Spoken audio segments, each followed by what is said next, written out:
నమస్కారం, నేను Sahasra. Welcome to our channel. మాజీ సీఎం జగన్ పైన దాదాపుగా 11 సిబిఐ కేసులు, 9 డైరెక్టరేట్ ఎన్ఫోర్స్మెంట్ కేసులు ఉండడం మనందరికీ తెలిసిందే. ఇవన్నీ కూడా పిటిషన్లు ఆల్రెడీ దాఖలు చేశారు. కోర్టు విచారణ కూడా చేపడతా ఉంది. అయితే గత 5 ఏళ్లలో అతను ముఖ్యమంత్రిగా పనిచేస్తూ బిజీ ఉండడం వల్ల మరి అతనే అధికారంలో ఉన్నాడు కాబట్టి ఇప్పటి వరకు కోర్టుకి వాయిదాల మీద వాయిదాలు పెడుతూ ఇప్పటి వరకు హాజరు కాలేని పరిస్థితిలో ఉన్నటువంటి జగన్మోహన్ రెడ్డికి ఇప్పుడు ఒక సిచ్యువేషన్ అయితే రాబోతుంది. ఖచ్చితంగా రోజువారీ విచారణకి ఖచ్చితంగా హాజరు కావాలని అయితే ఈసారి హైకోర్టు మాత్రం ఆదేశించింది. మరి నిజంగానే ఈసారి హైదరాబాద్కి రెగ్యులర్గా వచ్చి కోర్టుకి హాజరవుతారా అనే అంశాల మీద మనతో పాటు ఉన్నారు ఏపీకి సంబంధించిన ఒక వ్యక్తి. తను అడిగి విషయాలు తెలుసుకుందాం. నమస్తే అండి. నమస్తే అండి. ఇన్ని రోజులు ముఖ్యమంత్రిగా ఉన్నారు కాబట్టి తను ఏం చేసినా నడిచింది, ఇప్పటి వరకు హాజరు కాలేదు, అలా గడిచిపోయింది.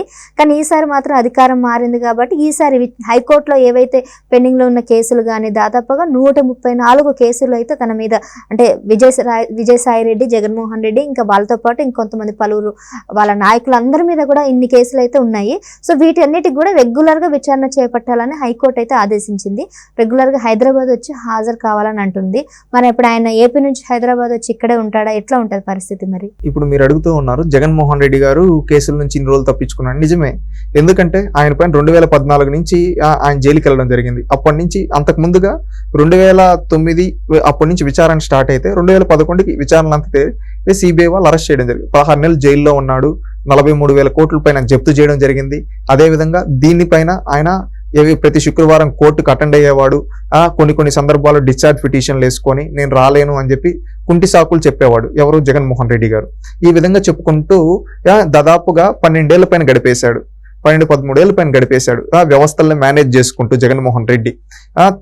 2019 నుంచి 24 వరకు అయితే ఆయన ఒక ముఖ్యమంత్రి పదవిలో ఉండి ఒక్క రోజు కూడా కోర్టుకు వెళ్లకుండా ప్రతిరోజు ఏదో ఒక పిటిషన్ వేసుకొని ఈ విధంగా తప్పించుకున్నాడు. దొంగ ఎవరు? ఈ జగన్ దొంగ, మొద్దు దొంగ. ఇతను తప్పించుకుంటూ ఉన్నాడు. ఇప్పుడు ఏమైందంటే అధికారం పోయింది. అధికారం పోవడమే కాదు, ప్రతిపక్ష హోదా కూడా పోయింది. ఇప్పుడు అతను ఒక సాధారణ ఎమ్మెల్యే. ఇప్పుడు ఏం చెప్పేది అనుకుండదు. మీరు గతంలో చూస్తే జగన్మోహన్ రెడ్డి గారు ప్రతిపక్ష నాయకుడు హోదా కావాలని లెటర్ రాశాడు, మీకు తెలుసా? అది కూడా ఏంటంటే దీనికోసమే రాసింది. దీని నుంచి అది ఎందుకంటే దీని నుంచి తప్పించుకోవడం కోసం. ఇప్పుడు ఇంకొకటి మీరు బాగా గమనించండి, జగన్మోహన్ రెడ్డి గారి పైన కేసులు ఉన్నాయి.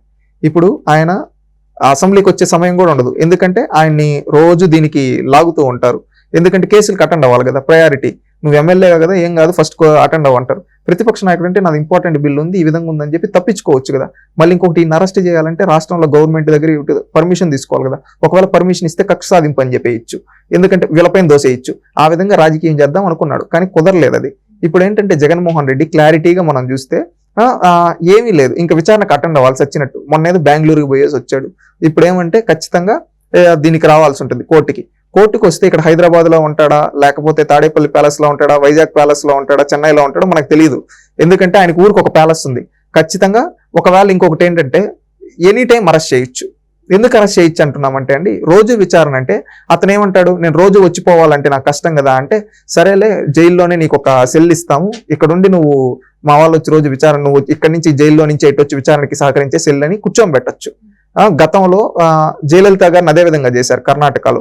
ఇప్పుడు నాకు తెలిసి రేపు భవిష్యత్తులో జగన్మోహన్ రెడ్డి కూడా ఆ విధంగా జరిగిన ఆశ్చర్యపోవడం అవసరం. జరిగే అవకాశాలు అంటే జైల్లోనే సెల్ అంతా కూడా అక్కడికి షిఫ్ట్ అయ్యి అక్కడే విచారించేది ఉంటుంది. ఎందుకంటే ఈయన పైన చాలా పెండింగ్ ఉన్నాయి కదా.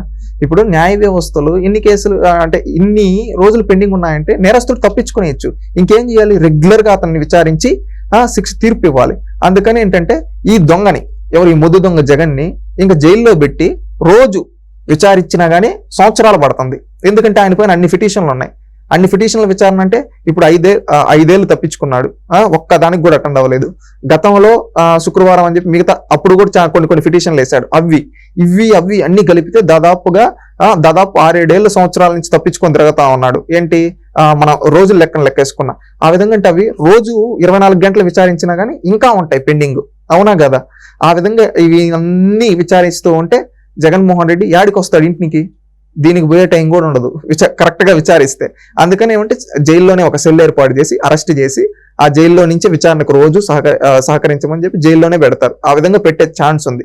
బహుశా అది నాంపల్లి కోర్టు జైలు వచ్చి చెంచల్గూడ జైలు కదండి, అక్కడ పెట్టి ఇతన్ని బయటికి తీసుకొని రావాలన్నా కానీ మళ్ళీ ఇవి ఉంటాయి కాబట్టి సమ్ సెక్యూరిటీ రీజన్స్, ఇవి నేను విఐపి ఇవి అంటాడు కదా, అందుకోసం మనం ఒక సెపరేట్ సెల్ ఏర్పాటు చేసి అక్కడే అధికారులు వచ్చి విచారించి దానిపైన తీర్పు ఇచ్చే అవకాశం కూడా ఉంటుంది. ఇప్పుడు హైకోర్టుకు సంబంధించిన సిబ్బంది అంతా కూడా చెంచల్గూడ జైలుకి వెళ్ళి అక్కడ ఒక సెట్ అంతా ప్రిపేర్ చేసి డైలీ విచారణ అక్కడ జరుగుతుంది. ఇప్పుడు ఈ తీర్పు 134 కేసులు అంటే దాదాపుగా ఒక్కొక్క కేసుకి తీర్పు ఎప్పటి వరకు వచ్చే అవకాశం ఉంటుంది? బేస్డ్ ఆన్ ఎవరైతే జడ్జి ఉంటారో ఆ జడ్జిని బట్టి, వాదించే వాళ్ళ బట్టి, CBI lawyer, Jaganmohan Reddy lawyer వాదించే దాన్ని బట్టి, ఈయన చెప్పే సమాధానాల బట్టి ఉంటుంది. అది ఖచ్చితంగా జగన్మోహన్ రెడ్డి గారు దొంగ ఎన్ని రోజులు తప్పించుకోగలుగుతాడు? జగన్మోహన్ రెడ్డి దొంగ 1 రోజు 2 రోజులు, ఫైనల్గా ఏంటి శ్రీకృష్ణ జన్మస్థానంకి వెళ్లాల్సిందే. ఎందుకంటే ఇన్ని రోజులు తప్పించుకొని తిరిగాడు, రేపు భవిష్యత్తులో ఖచ్చితంగా జైలుకి వెళ్తాడు, ఇంకా బయటకు రావడం ఉండదు, ఇంకా శేష జీవితం కూడా అక్కడే. నేనేంటంటే కోరుకునేది ఆ దేవుణ్ణి, జగన్మోహన్ రెడ్డి ప్రత్యర్థి అయినా కానీ కనీసం ఆయన మేల్కొని ఆయన కూతుర్లు పెళ్ళిళ్ళన్నా ఇప్పుడు ముందుగా చేస్తే, కూతుర్లు పెళ్ళిళ్ళన్నా ముందుగా చేసాడు అనుకోండి, ఇంకెట్టో వాళ్ళ జీవితాలు వాళ్ళు గడుపుతూ ఉంటారు. ఇంకా ఈయన బయటకు వచ్చేటప్పటికి వాళ్ళ పిల్లలన్నా, వాళ్ళ కూతురు పిల్లలు ఉంటారు, వాళ్ళన్నా పెద్దోళ్ళు అవుతారు. పెద్దోళ్ళు అయిన తర్వాత వాళ్ళతో అన్నా గడిపి అప్పుడన్నా మారతాడని కోరుకుంటూ ఉన్నాను. ఎందుకంటే ఇంకెళ్తే మళ్ళీ అప్పుడు జైలు నుంచి వచ్చి మళ్ళీ ఆ పెళ్లికి రావాలి, అప్పుడు సెక్యూరిటీ రీజన్స్, మళ్ళీ గవర్నమెంట్కి డబ్బులు వేస్ట్. ఇప్పుడే ముందుగా చేస్తే ఆ జైలుకి వెళ్ళిపోతే జీవితం ఆయన అక్కడే కూర్చో ఉంటాడు. ఇంకా ఆయన వయసు అయిపోయిన తర్వాత ఖచ్చితంగా ఏదో ఒక దాని కింద ఏదో ఒక రిక్వెస్ట్ పిటిషన్ పెట్టుకుంటాడు, రిలీజ్ చేస్తారు. రిలీజ్ చేసిన తర్వాత బయటకు వచ్చి ఈ పిచ్చి వాగుళ్ళు వాకుండా కనీసం వాళ్ళ పిల్లలన్నా పుడితే మనవలతో ఆడుకుంటూ శేష జీవితం గడుపుతాడు, ఆరోగ్యంగా ఉంటాడని నేను కోరుకుంటూ ఉన్నాను, జగన్మోహన్ రెడ్డి మంచి కోరే వ్యక్తిగా. కానీ ఇప్పుడు ఆ డిశ్చార్జ్ పిటిషన్లు వేయడం కానీ ఆయన అసలు కోర్టుకి వాయిదాలు ఇంకా తప్పించుకునేది అనుకోండి, ఇంకా తప్పించుకోలేడు. ఇంక ఎమ్మెల్యే, సాధారణ ఎమ్మెల్యే, నువ్వు ఎమ్మెల్యే రా అంటారు, ఈయన ఎక్స్ట్రాల్ చేశాడు అనుకో లాక్కొని ఎత్తుకొని పోతారు అంతే. ఎందుకంటే చట్టం దృష్టిలో 1 రోజు తప్పించుకోవచ్చు, 2 రోజులు తప్పించుకోవచ్చు, 7 ఏళ్ళు 11 ఏళ్ళుగా తప్పించుకొని తిరుగుతూనే ఉన్నాడు. అవి విచారిస్తే సంవత్సరాలు సరిపోతుంది. కరెక్ట్ గా విచారిస్తే ఈ 5 ఏళ్ళు జగన్మోహన్ రెడ్డి బయటకు కూడా రాలేడు, ఆ విచారణ నుంచి కూడా బయటికి రాలేడు, అంత విచారించాల్సి ఉంది.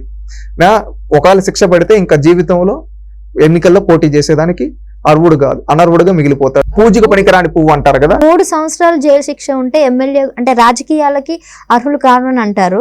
ఈయన ఆల్రెడీ జైలు శిక్ష 18 ఏళ్ళు, ఎన్ని రోజులు? 18 నెలలు ఉన్నాడండి రిమాండ్ ఖైదీగా. ఇప్పుడు రేపు శిక్ష పడితే, తీర్పు వచ్చి పడితే అఫిషియల్ గా ఇంకా జీవితం, రాజకీయ జీవితం క్లోజ్ అయిపోయింది. ఫర్ ఎగ్జాంపుల్ శిక్ష పడింది అనుకోండి, ఆ 18 నెలలు ఇంకొక 2 సంవత్సరాలు, 3 సంవత్సరాలు, 2 సంవత్సరాలు పడితే ఇట్లా 2 కలిపి కౌంట్ చేస్తారా, లేకపోతే కంటిన్యూస్ గా 3 సంవత్సరాలు జైలు శిక్ష పడితేనే ఉంటుందా? ఎలా ఉంటుంది ఇంటరు?